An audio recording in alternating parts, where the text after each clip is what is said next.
Ito na ang mainit na balita. Hindi lingid sa kaalaman ng nakakarami ang nangyaring breakup ni Daniel Padilla at Catherine Bernardo at kinumpirma ng Katniel na totoo ang balita sa pamamagitan ng pag-post sa kanya-kanya nilang Instagram account.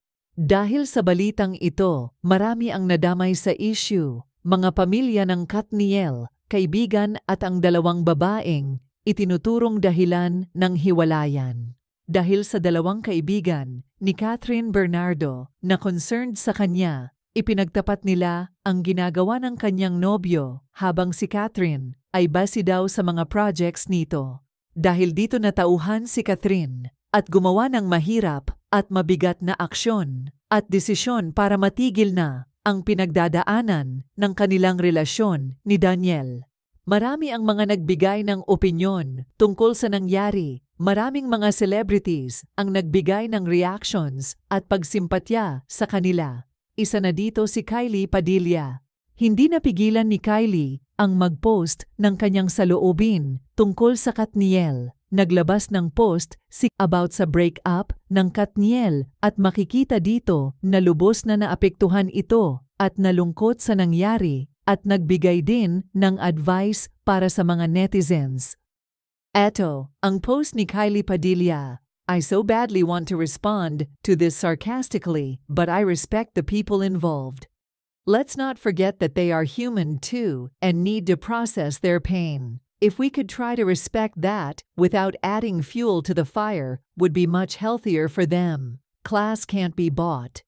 Mababasa sa post ni Kylie na may hugot din ito at nalungkot sa pangyayari at respeto ang hatid niya kay Daniel Padilla at Catherine Bernardo. Sa mga hindi pa nakakakilala kay Kylie Padilla, bakit ganito na lang siya kaapektado sa nangyaring hiwalayan ng Katniel? Si Kylie ay pinsang buo ni Daniel Padilla sa ama. Ama ni Daniel na si Romel Padilla ay kapatid naman ni Senator Robin Padilla na ama ni Kylie Padilla. Si Kylie ay nakaka-relate sa nangyari siguro dahil sa naranasan na rin niyang mapunta sa ganitong sitwasyon. Ngunit ang pagkakaiba lang ng sitwasyon ay kasal si Kylie sa dating asawang si Aljur Abrenica noon. Sila ay nagkahiwalay at hindi nagtagal ang kanilang relasyon sa kadahilan ng pagtataksil din ni Aljur sa kanya. Dahil sa nangyari sa Katniel ay maraming nalungkot sa pangyayari, ngunit marami ding pinto ang magbubukas sa mga naapi at pinagtataksilan. Ang dahilan ng hiwalayang Katniel ay palaisipan pa rin hanggang ngayon at hindi pa nagpapahayag ang magkabilang kampo kung ano talaga ang dahilan. Ngunit marami na ang mga nagsasabi na dahil ito sa pagtataksil ni Daniel kay Catherine.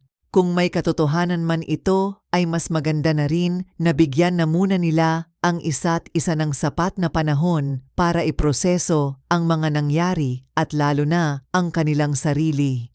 Sinasabi din na naghabol daw itong si Daniel kay Catherine. Ngunit ang dalaga ay napuno na dahil sa paulit-ulit na ginagawa ng binata sa kanya. Si Daniel umano ay naglasing ng naglasing para makalimot at sinubukang balikan si Catherine at ayusin ang kanilang relasyon.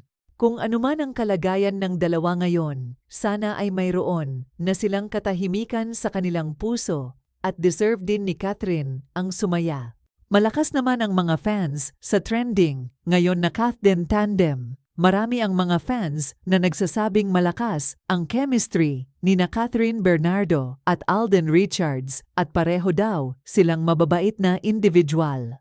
Kaya naman hangad nating ang success ng isa't isa at kung may chance nga si Catherine at Alden ay bakit hindi. Kaya abangan natin sa susunod na kabanata ang kanilang love story o kung magtandem sa pelikula ulit. Ano ang masasabi ninyo sa hiwalayang Katniel? Kung mayroon kayong payo, opinyon, saloobin o kuro-kuro, please leave a comment. At kung nagustuhan nyo naman ang video na ito, give me a thumbs up, hit the notification bell para updated kayo sa mga bagong videos and don't forget to subscribe. Salamat po.